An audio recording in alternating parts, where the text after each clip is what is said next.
It's a beautiful evening in Makwego, Bulawayo, and I am standing in front of a beautiful piece of art. And I'm asking myself, how did this come to reality? I am so amazed. I'm so overwhelmed. What is this?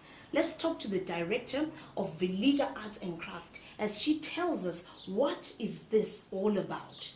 What is this, Audrey Kumalo? Welcome to Zimbabwe.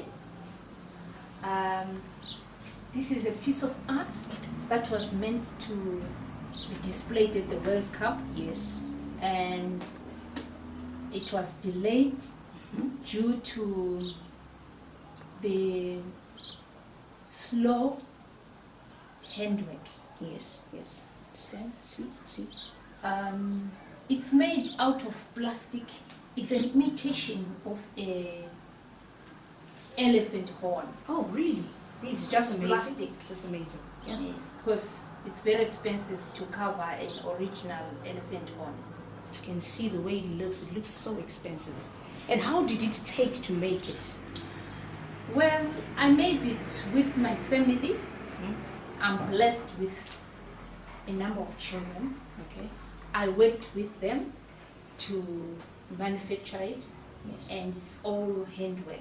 And we were picking the beads just one by one. One by one. What and we can sewing imagine. them on. Seems like a lot of work. Okay. And what's the inspiration and the vision behind this? I'm sure it's not just something that you wake up in the morning, then you just do it. I'm sure there's a story, inspiration behind it.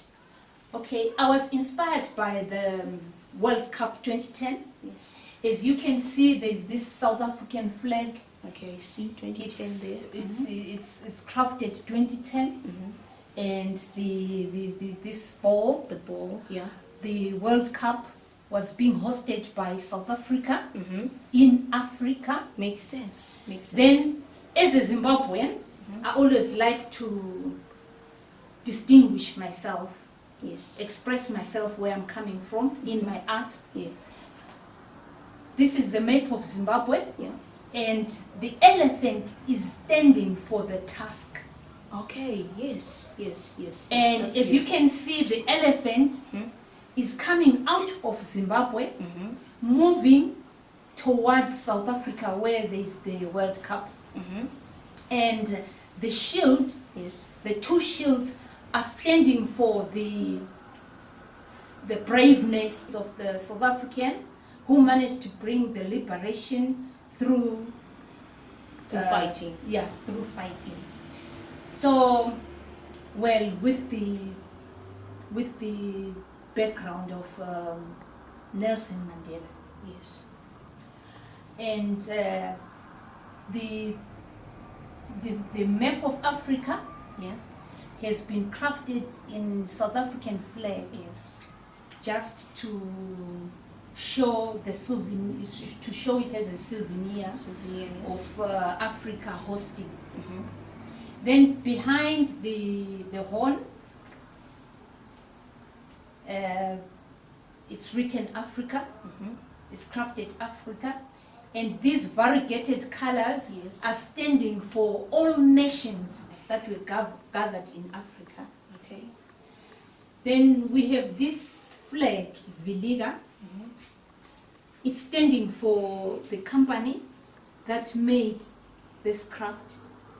I've said it before, it's a family company. So Viliga is a surname that we've used as a company name. Yes. So this is our flag. And Zimbabwe, where the craft was made. Yes. And I see a lot of gold there. Is there any reason why you put the gold color there? Well, gold is a color that shines, and it makes all other colors. Makes other colors easily highlighted. And Zimbabwe also has minerals, Yes. and that's why we used the gold. Oh, beautiful. And what about the green? It looks like it's leaves. What's What's that? Yeah, green is for life, you know. For life. Yeah. Okay, beautiful. Beautiful. Vegetation. I'm sure making this thing was a bit of a challenge. I don't know how you just came up with it, but I just want to know the challenges that you faced making this. Okay, when I started making this horn, it was all a vision of trying to come up with a piece of art that was going to be presented at the World Cup. Yes. Looking at the competition of art, I don't do wood carving like this buffalo there. Yes. So I thought if I am to take any of my small crafts here, competing with these big things, Yes. because I bought this thing, I don't make it. Yes. I thought I won't stand a chance to be recognized. So I thought I should come up with something in beads, which was going to be big. So I just had a vision of crafting on this. Well, with this background of this piece of art that I have in my house, Yes. it gave me an idea of making a miniature boat. Okay. Crafting it. Makes sense. Makes sense. Yeah, Mhm. because I've always had this craft for a long time, and I've always wanted to craft something smaller. So when the invitation for artists to bring their art to South Africa for the competition, I thought it was an opportunity. Though I didn't manage to take it to South Africa, it stands as a souvenir, and I think we are still a long way to go with this craft. It can still be used at galleries and competitions in future. Okay. Okay, I see. So what are your expectations for this? Well, my destiny, our company destiny is to in the long run, is to open a school of beadwork, a craft school. So even if this ornament hasn't given us any prizes or awards or for now, we believe it's going to inspire a lot of artists, a lot of people who want to do craft. And as an award winner, we won an award, but on a different craft.